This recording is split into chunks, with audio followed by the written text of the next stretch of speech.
Welcome to Beauregard, the old hunting lodge of the French king Francis I. Beauregard is at the heart of the Loire Châteaux. It is less than 180 kilometers from Paris, only 20 minutes from Chambord, and just 5 kilometers from Blois and Cheverny. The château was built upon the orders of Francis I so that he could carry out his passion for hunting. Beauregard belongs to the same family since 1926 and has been open to the public from that date.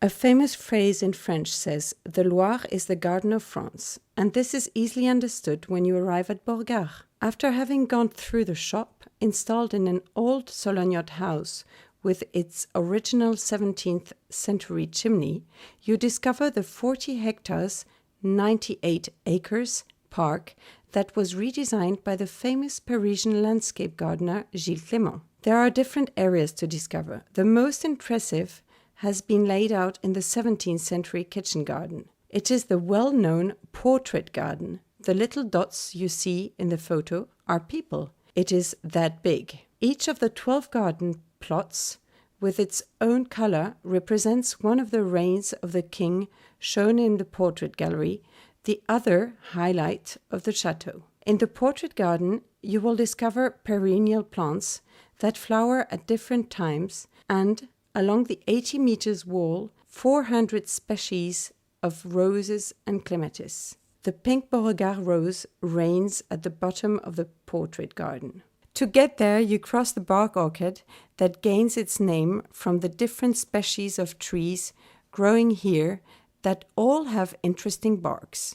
At the bottom of the orchard is the 17th century icebox, forerunner of our modern refrigerator, facing the old sugar mill that later became the gardener's home and is now converted into a house rented out to people visiting the region. Beauregard is made for gentle strolling. You can lie down on the grass, picnic by the pond, and admire the trees that are more than 250 years old. You can also study at your ease the chateau's architecture and the various details that have made it one of the wonders of French heritage. At Beauregard, you follow the looks of the portraits as you let yourself be guided around the park. In front of Beauregard, you can take the royal pathway called Chambord that leads directly at a distance of 15 kilometers at the crow flies to the most famous and impressive of all of the Renaissance chateaux,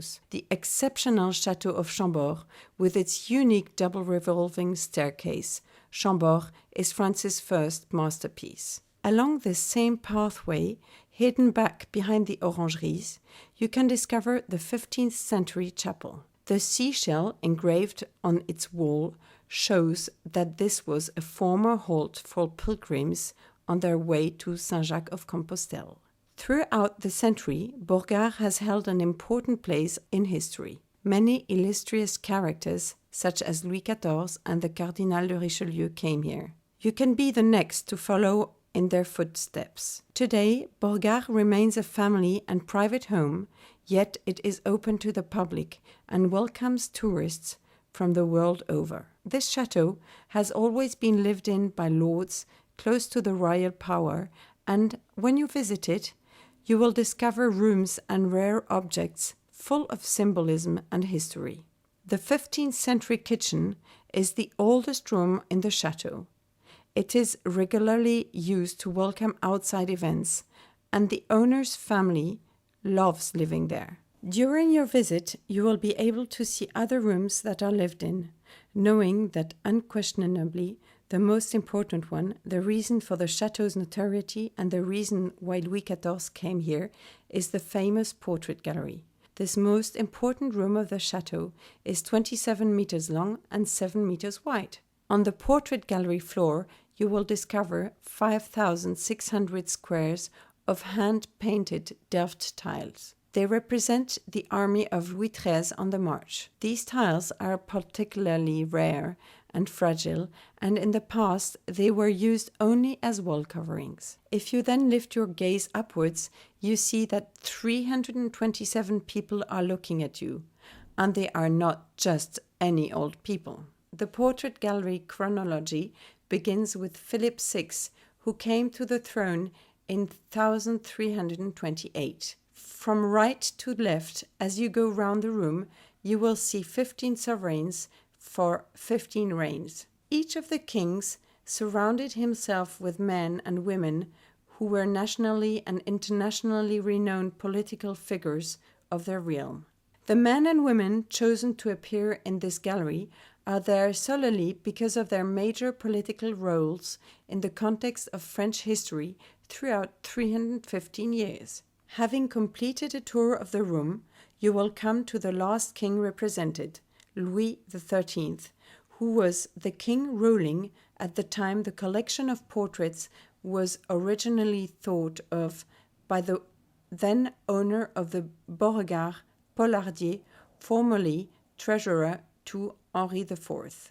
Louis XIII died in 1643, and we started with a portrait from 1328, so 315 years of French political history are covered. This gallery is not only a history of France, it is also a fantastic history of Europe because of the mirror effect of political diplomacy through the interlocutors of France, then one of the greatest Western powers. If you speak of French foreign and diplomatic history, you also speak systematically of the history of Europe and 350 years of European events. This room is classified as an historical monument from the floor to the ceiling.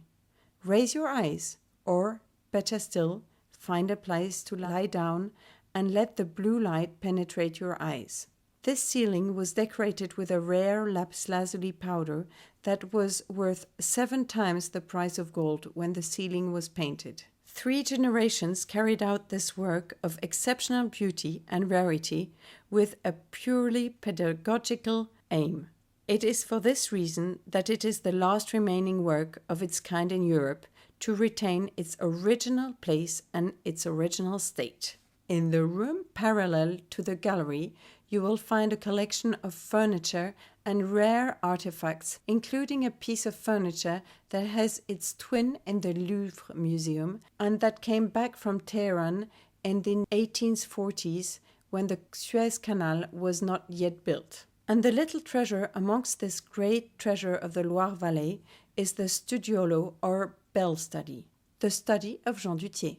It was designed and crafted by Siebeck de Carpy, the cabinet maker of Henry II. Although Jean Duthiers was a close friend of Henri II, it was still an honor to have the king lend you his cabinet maker. Little bells are sculptured everywhere in this study, since this was Jean Duthiers' emblem. As in the past, these prestigious rooms continue to receive visits from contemporary personalities and to house modern exhibitions. Here you can discover works that give the wink to adjoining portrait gallery in what used to be the bedroom of Jean Duthiers and other owners of the chateau. It was almost certainly the room in which the Cardinal Richelieu slept when he was afraid of being assassinated if he stayed overnight in Blois. There is a chimney with 15th century frescoes of exceptional quality that tell emblems, old moral fables such as those of Jean de La Fontaine. Beauregard is an ideal place for understanding and enjoying the history of all the Loire Valley chateaux. It is a lively, full, open and joyful place. You can get to Beauregard on foot, by car, by bicycle and even by helicopter. It is a place for learning about history through pictures for children as well as their parents. The shop offers souvenirs and items carefully chosen by the present owners and the enthusiastic shop team, including some items that the owners use themselves. In the orangeries opposite the chateau and in the different areas around the park, take the opportunity to picnic, lunch, receive visitors, or put on shows. The grounds are there to be lived in and for your use. During the season, Beauregard offers team events for groups. For example, it's Renaissance Day with a royal banquet served in the chateau's kitchen, accompanied throughout by minstrels and musicians. For family wishing to discover the region, a cottage for a family of 5 or 6 people, and other places in the park are available for renting. When you visit Beauregard, you become aware of the exceptional heritage of our French history. Today, Beauregard belongs to a family who increasingly work to ensure that the chateau and the park are used in the modern way so that others coming after them may continue its future maintenance. Your visit helps to maintain Beauregard as a living monument. Thank you, and we hope to see you soon at Beauregard.